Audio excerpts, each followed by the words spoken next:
Now to Hurricane Harvey, which has been slamming parts of Texas pretty much all day, officially making landfall about an hour and a half ago.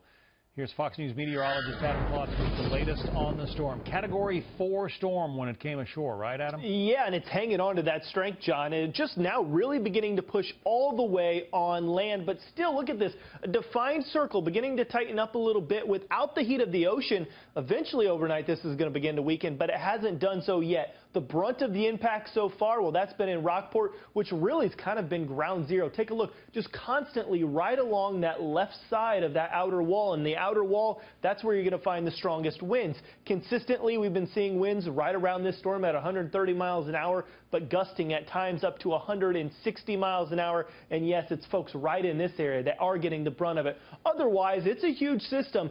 Everything you're seeing on the right-hand side of this hurricane, that's where the strongest winds are going to be pushing up towards Port Lavaca. That's an area where you could see some really high storm surges. The backside of this, and obviously the largest population center, Corpus Christi. It is on the good side of the storm, if you will say, because this wind has to wrap around on land, catches a little bit of friction, slows down just a bit, but this is still a nasty storm as you're talking about winds 90, 100 miles an hour and a whole lot of rain with this one as well. Here's your storm surge, and I said this is again all on that right side. You're looking at a large area there running up, getting towards Port Lavaca and farther off towards the to the south and over towards the west, where you're talking about a good 10 feet.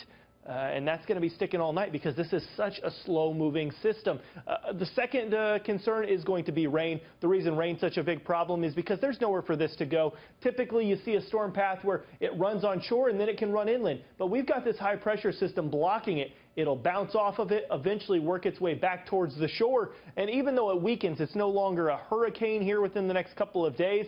It just continues to meander around the coast. So moving inland, approaching San Antonio, drifting back down to the coast, and then just lingering. And at this point, I'm taking you all the way into Monday, Tuesday, perhaps even Wednesday. We're still seeing this rainfall. I'm going to leave you with this and take a look at this perhaps potential path here as we're just looking at it just sitting there. It bounces up towards the San Antonio area, back down to the coast, maybe wanders up towards Houston, but this is taking you all the way into Tuesday or Wednesday, and yeah, there just isn't anywhere for this to go, which means that rain really piles up, John. It looks like it is going to be a mess. Yes, Adam Klotz in the Fox Weather Center, thank you.